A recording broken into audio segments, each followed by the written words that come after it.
Сәлеметсіздер ме? Қазір сіздермен мына тұрған синус ар косинус 5/3-ның мәнін табатын боламыз. Жалпы бұны табу үшін біз қазір синус альфаны мен былай жазайын. Бұндай есепті шығарудың бізде екі түрлі тәсілі бар. Қазір біз ар косинус 5/3-ті бір альфа бұрышына тең десек, онда біз теңдіктің екі жағында косинус ұстаймыз. Сол кезде косинус ар косинус 5/3 бұл тең косинус альфа деген шығады. Сонда ар косинус пен ар косинус екеуі бір-біріне кері функция болғандықтан ол екеуінің композициясы сіздерде, яғни 5/3-тің өзін береді. Сонымен бұл косинус альфа екен. Косинус альфа 5/3-ке тең болды, демек онда бұл қандай үшбұрыш?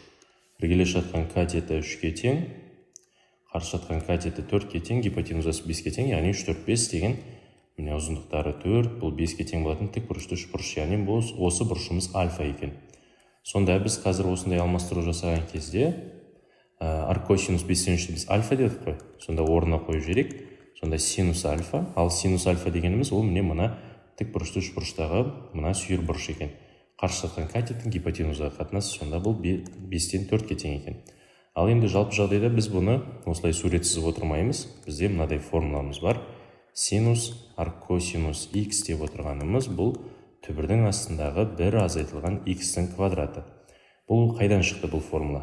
Бұл формула көріп отырғандарыңыздай, мына синус ар косинус x-ті мен қалай жазсам болады? Түбірдің астындағы бір азайтылған косинус квадрат x ретінде жазалам ғой.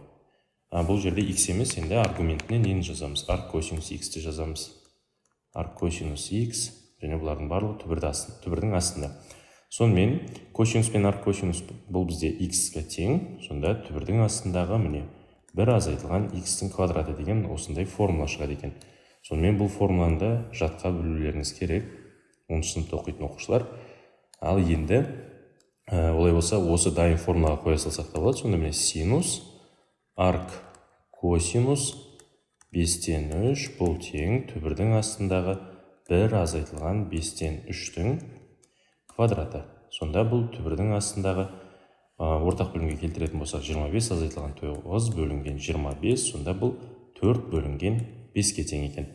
Сонда міне бұлай сурет салып шығарсаңыздар да, немесе дайын формуланы қолдансаңыздар да, бәрібір ең соңындағы жауаптарыңыз бірдей шығады. Сондықтан енді сурет сызып емес, осылай формуланы қолдану арқылы есеп шығаруды білуіміз керек екен.